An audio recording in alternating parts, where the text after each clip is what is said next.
বাজার দরের সাথে মানানসই মজুরি পান না দেশের অধিকাংশ শ্রমিক, যা কয়েক গুণ বেশি অপ্রাতিষ্ঠানিক খাতে। এতে বাড়ছে বৈষম্য, যা দীর্ঘমেয়াদে বিপাকে ফেলছে অর্থনীতিকে, বাড়িয়ে দিচ্ছে দরিদ্র মানুষের সংখ্যা। এ থেকে উত্তরণের সঠিক মজুরি কাঠামো প্রণয়ন ও শ্রমিকের ন্যায্য অধিকার নিশ্চিতের তাগিদ দিয়েছেন বিশ্লেষকরা। রাকিব আল জাবেদের রিপোর্ট, ক্যামেরায় ছিলেন মিরাজ সুমন। নারায়ণগঞ্জের ফতুল্লায় বুড়িগঙ্গার তীরে শ্রমজীবী মানুষের এমন পরিশ্রম নিত্যদিনের। সকাল, দুপুর কিংবা রাত, এমন হাড়ভাঙা খাটুনি তাদের বেঁচে থাকার একমাত্র অবলম্বন।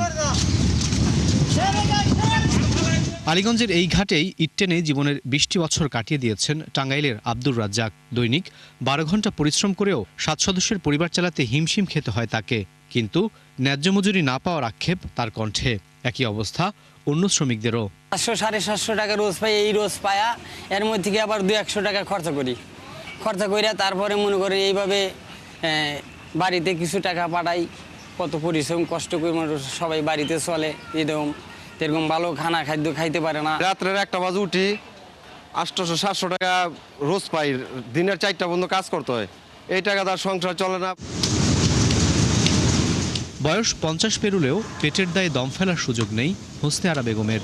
অসুস্থ স্বামী ও নিজের ওষুধ, খাবার খরচ জোগাড় করতে এমন হাড়ভাঙা খাটুনি যেন এখন নিয়তি তার। শক্তি নেই আগের নান, আগে যেরকম 200-250 ভাঙ্গে যাইতেছি, কাম 500 টাকা করতে আসছি, তারা করতে পারি না। কেন করতালে 200-100-150 যা পাই এই ওই বেড়া একদিন করলে 2 দিন করে না, 3 দিন করে না, ওই দিয়ে চলি। 100 রাজদা চাউল কিনে আনি ওই দিয়ে চলি। দৈনিক 2 থেকে 250 টাকা মজুরিতে পেট চালাতে হয় মানোয়ারা বেগমের। স্বজনহীন পৃথিবীতে অর্জিত আয় দিয়ে খেয়ে পড়ে বেঁচে থাকাটা প্রতিনিয়ত কঠিন হয়ে উঠছে তার জন্য। একবেলা খাইলে আরেক বেলা খাইতে পারি না। আমার তো সামগ্রী নাই, আমি খামো করতে না। আমি 100 টাকার কাম করছি, আমার তো সামনের দিকে কেমনে চলবো এটা তো আমার চিন্তা ভাবনা করতে হইব। দেশের বড় একটা জনগোষ্ঠী নিত্যদিন সংগ্রাম করছে জীবনযাত্রার ব্যয় নির্বাহে। এতে বাড়তি দুশ্চিন্তা যোগ করেছে চড়া মূল্যস্ফীতি, বৈষম্য, বেকারত্ব আর মজুরি কাঠামো। বিবিএসের হিসাবে সবশেষ মার্চেও মূল্যস্ফীতির চেয়ে কম ছিল মজুরি বৃদ্ধির হার, অর্থাৎ প্রকৃত অর্থে কমেছে ক্রয় ক্ষমতা।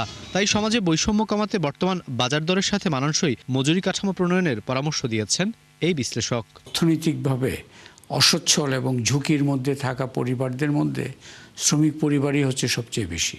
ওদের দুই দিকেই সমস্যাটা কাটছে অ্যাকচুয়ালি। একটি হচ্ছে আয় বৃদ্ধিটা মূল্যস্ফীতির চেয়ে কম বৃদ্ধি হচ্ছে, আরেকটা হচ্ছে যে কর্মসংস্থানও সেইভাবে বাড়ছে না, বরঞ্চ অনেক ক্ষেত্রে সংকুচিত হচ্ছে। কোনো ম্যাজিক বুলেট এখানে নাই।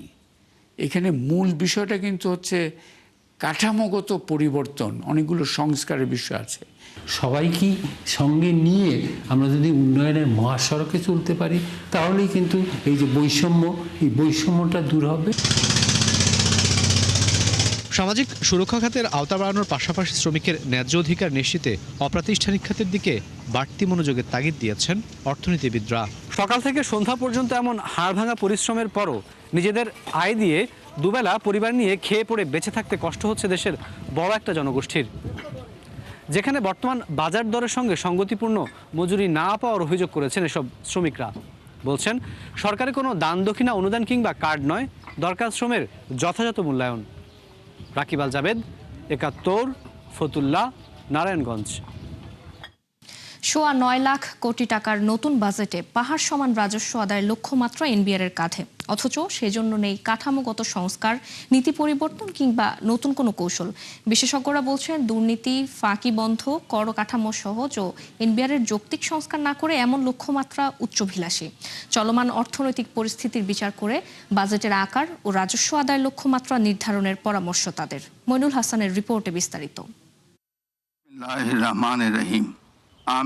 কঠিন এক অর্থনৈতিক বাস্তবতায় 2 দশক পর নতুন বাজেট ঘোষণা করতে যাচ্ছে বিএনপি সরকার, যেখানে 1,30,000 কোটি টাকা বা প্রায় 17% বাড়িয়ে আগামী বাজেটের আকার হতে পারে 9,20,000 কোটি টাকা।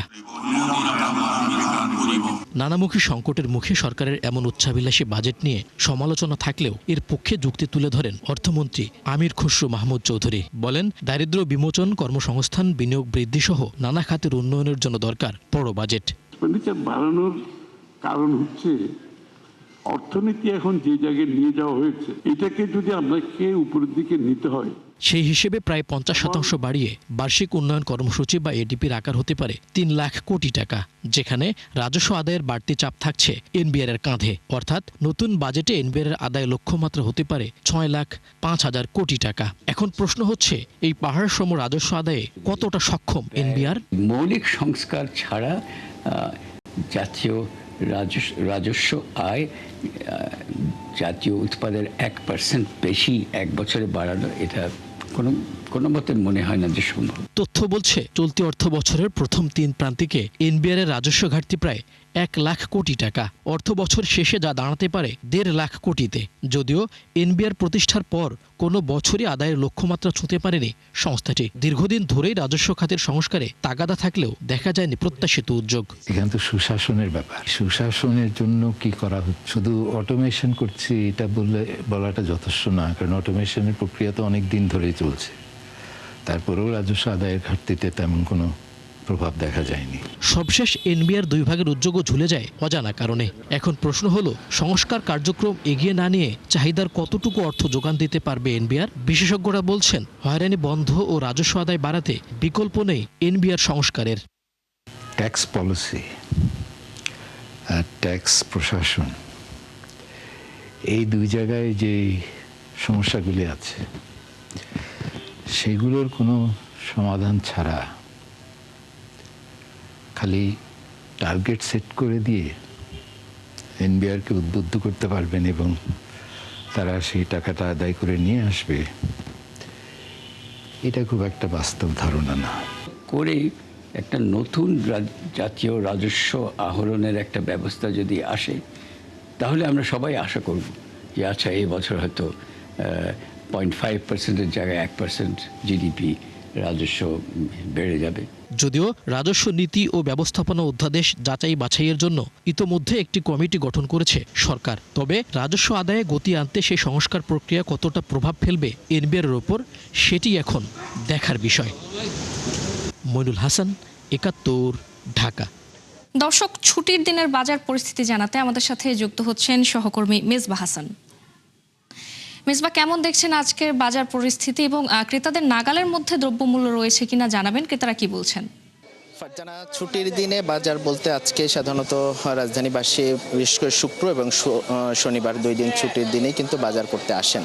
কিন্তু বাজারের যে অবস্থা গেল 2 থেকে 3 দিন যে টানা বৃষ্টিতে এবং মৌসুমি যে সবজিগুলো, বিশেষ করে এখন গ্রীষ্মের যে সবজিগুলো, এই সবজি কিন্তু ক্রেতাদের নাগালের বাইরে। এছাড়া সিজন ছাড়াও যে পেঁপের দামটা আমরা দেখেছি গেল 3 দিন আগে, পেঁপের দামটা অনেক ক্ষেত্রে দ্বিগুণ হয়ে গেছে। যে বাজারে সবচেয়ে কম দামি সবজি ছিল 40 থেকে 50 টাকা বিক্রি হতো পেঁপে, সেই পেঁপের কেজি এখন ছাড়িয়েছে 80 টাকা পর্যন্ত। এছাড়া গ্রীষ্মের সবজি বলে থাকে যদি ধুন্দুল, ঝিঙা, পটল, ঢেঁড়স থেকে শুরু করে এই সবজিগুলো কিন্তু এখনও পর্যন্ত সাধারণ মানুষের অনেক ক্ষেত্রে নাগালের বাইরে। এটা বিক্রি হচ্ছে কিন্তু 70 থেকে 80 টাকা কেজিতে। এছাড়া সজনা সহ অন্যান্য যে গ্রীষ্মের সবজি আছে সেটিও কিন্তু গুনতে হচ্ছে 100 টাকার উপরে। সবকিছু মিলে যে সবজির বাজারে কিন্তু ক্রেতাদের জন্য আসলে কোনো সুখবর নেই। একই সাথে যদি আমরা মুরগির বাজারে যাই মাংসের দিক থেকে, সেক্ষেত্রেও সেখানে কিন্তু ব্রয়লার মুরগি আমরা দেখছি এটা ওঠানামার মধ্যে রয়েছে। গত সপ্তাহে যেটি 200 টাকা ছিল, এ সপ্তাহে 180 থেকে 90 টাকা পাওয়া যাচ্ছে। সোনালী মুরগির ক্ষেত্রে আমরা দেখেছি 350 থেকে 380 মোটামুটি এই দামেই ওঠানামা করছে। তবে বৃষ্টির প্রভাব সেটি কিন্তু রাজধানীর বাজারগুলোতে অনেক ক্ষেত্রে স্পষ্ট হয়েছে। বিশেষ করে মৌসুমি সবজিগুলো এখন কিন্তু ভরা গ্রীষ্মের মৌসুম, সেই তুলনায় কিন্তু বাজারে কিন্তু সেই সবজির দামগুলো কিন্তু অনেকটা নাগাল ছাড়া। মাছের বাজারেও আমরা দেখেছি অনেক ক্ষেত্রে, বিশেষ করে যে সাধারণ মানুষের রুই এবং কাতল মাছের যে মানুষের যে চাহিদাগুলো থাকে, সেই চাহিদার তুলনায় কিন্তু বাজারে কিন্তু বাড়তি দাম দেখেছি আমরা। 1 কেজি পরিমাণ যে সাইজের যে রুই মাছগুলো, সেই মাছগুলো দেখেছি 280 থেকে 300 টাকা, সেটি কিন্তু এখন প্রায় 350 থেকে 380 টাকা পর্যন্ত বিক্রি হচ্ছে। এছাড়া কিন্তু ডিমের দাম আমরা দেখেছি গেল 1 সপ্তাহে ধরে কিন্তু ডিমের দাম ওঠানামার মধ্যে রয়েছে। এই ডিমের দাম কিন্তু 20 থেকে 30 টাকার মধ্যে ওঠানামা করছে। ধন্যবাদ মেজবা আমাদের সাথে যুক্ত হওয়ার জন্য। দর্শক, বাজার পরিস্থিতির খবর জানাচ্ছিলেন সহকর্মী মেজবা হাসান। দর্শক, এবারে অনলাইনে জ্বালানি নিয়ে পিপিআরসির সেমিনার চলছে, আমরা সরাসরি চলে যাচ্ছি সেখানে। যদি 5 থেকে 6 হেক্টর হয়, তাহলে what type of solar panel এই সিস্টেমটা হবে, এটা নিয়ে যেন গবেষণা হয়। আমি মনে করছি এটা খুব জরুরি বিষয়, এটা বাজেটে থাকতে পারে। 3 নম্বর বিষয়টা হচ্ছে, একজন বলছিলেন, আমি খুব জানি না, এটা আমি প্রশ্নটা বলছি, যে এখন ডিজেল পাম্প আছে, ডিজেল ইঞ্জিন দিয়ে চলে, তাহলে ওই যে এলপিজি যে কথা আমরা শুনছি বাসা বাড়িতে কিনে নিয়ে আসি, এই এলপিজি দিয়েও কি তাহলে এই ইরিগেশন পাম্প গুলোকে চালানো যায় কিনা, তার জন্য কি মানে কি করতে হবে আমি এটা জানি না। That is one possibility. আমি কিছুটা নবী সেই ব্যাপারে, তবু পসিবিলিটিসটা বললাম, তাহলে একটা ব্যাপার হয়। আর ফাইনালি আমি বলবো যে হেভিলি ডিজেল বার্ন করে ইরিগেশন ডিপেন্ডেন্ট যে বড় প্যাডি প্রোডাকশন, সেটার কম্পারেটিভ অ্যাডভান্টেজ 10 বছর আগে যেটা ছিল, এখন অর্থনীতি বলে আমাদের ইম্পোর্ট প্যারিটির দিকে যদি চিন্তা করি, যে সুবিধাটা ছিল ওটা এখন আর নাই, এই সুবিধাটা আর থাকবে না। দেয়ারফর একটা gradual shift from this boro rice, irrigation dependent boro rice, to monsoon dependent aman paddy, এবং যেটা একসময় নর্থে ছিল সেটাকে এখন আস্তে আস্তে সাউথেও শিফট করার পটেনশিয়াল আছে এবং ভ্যারাইটিস ডেভেলপ হয়েছে। আমার মনে হয় সবটাই হচ্ছে একটা পলিসি এবং বাজেটারি সাপোর্ট। Thank you. অসংখ্য ধন্যবাদ আপনাদের 5 জনকেই। আমাদের প্যানেলিস্ট যারা ছিলেন আজকে, মোহাম্মদ নাজমুল হক, আমাদের AK জাফরুল্লাহ খান, সৈয়দ মাহমুদুল হক, আনোয়ার আলম পারভেজ এবং ডক্টর সৎকার মন্ডল, এবং যারা ফ্লোর থেকেও বলেছেন, মোল্লা আমজাদ বলেছেন, উদাবত বলেছেন, সাকিব মিল্লাত বলেছেন, চ্যাটে কয়েকজন দেখলাম কিছু কমেন্টসও দিয়েছেন। তো আজকে দর্শক, আমরা এখন যুক্ত ছিলাম পিপিআরসির জ্বালানি নিয়ে সেমিনার থেকে। ইউরোপীয় ইউনিয়ন থেকে আমদানি করা গাড়ি ও ট্রাকের ওপর শুল্ক বাড়িয়ে 25% করার ঘোষণা দিয়েছেন মার্কিন প্রেসিডেন্ট ডোনাল্ড ট্রাম্প, যা কার্যকর হবে চলতি সপ্তাহে। সামাজিক যোগাযোগ মাধ্যম ট্রুথ সোশ্যালে এক পোস্টে ট্রাম্প বলেন, ইইউ বাণিজ্য চুক্তি লঙ্ঘন করেছে। অবশ্য কিভাবে চুক্তি ভঙ্গ হচ্ছে তা ব্যাখ্যা করেননি ট্রাম্প। এর বিপরীতে ইউরোপীয় কমিশন জানায়, ইইউ তাদের প্রতিশ্রুতি মেনে চলছে এবং আঞ্চলিক স্বার্থ রক্ষায় সব ধরনের বিকল্প খোলা রাখা হবে। ইউরোপের অর্থনীতির একটি উল্লেখযোগ্য অংশই গাড়ি উৎপাদনের উপর নির্ভরশীল। গত জুলাইয়ের বাণিজ্য চুক্তি অনুযায়ী ইইউর গাড়িতে 15% শুল্ক নির্ধারণ করা হয়েছিল।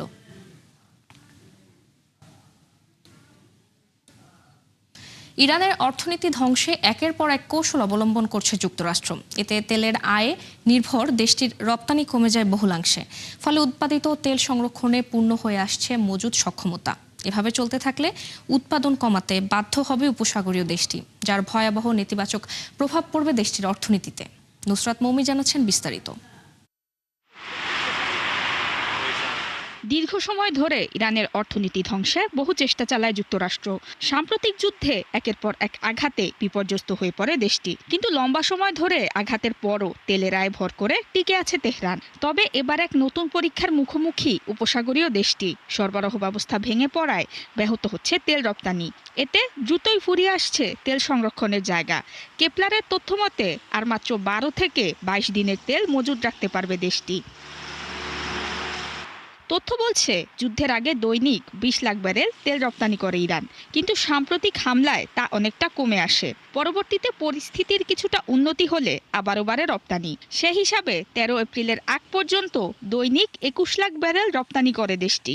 এরপর যুক্তরাষ্ট্রের নৌ অবরোধ শুরু হলে তেল বোঝাই 5টি কার্গো ইরান ছেড়ে যায়। এতে রপ্তানি হয় মাত্র 5.5 লাখ ব্যারেল। রপ্তানি কমে যাওয়ায় উৎপাদিত তেল সংরক্ষণাগারে মজুত করা হয়, ফলে প্রতিনিয়তই বাড়তে থাকে তেলের মজুদ। কেপলারের তথ্যানুযায়ী দেশটিতে স্থলভাগের তেলের মজুদ 49 মিলিয়ন ব্যারেলে দাঁড়িয়েছে। অবরোধ অব্যাহত থাকলে ইরানকে প্রতিদিন প্রায় 15 লাখ ব্যারেল তেল উৎপাদন কমাতে হতে পারে।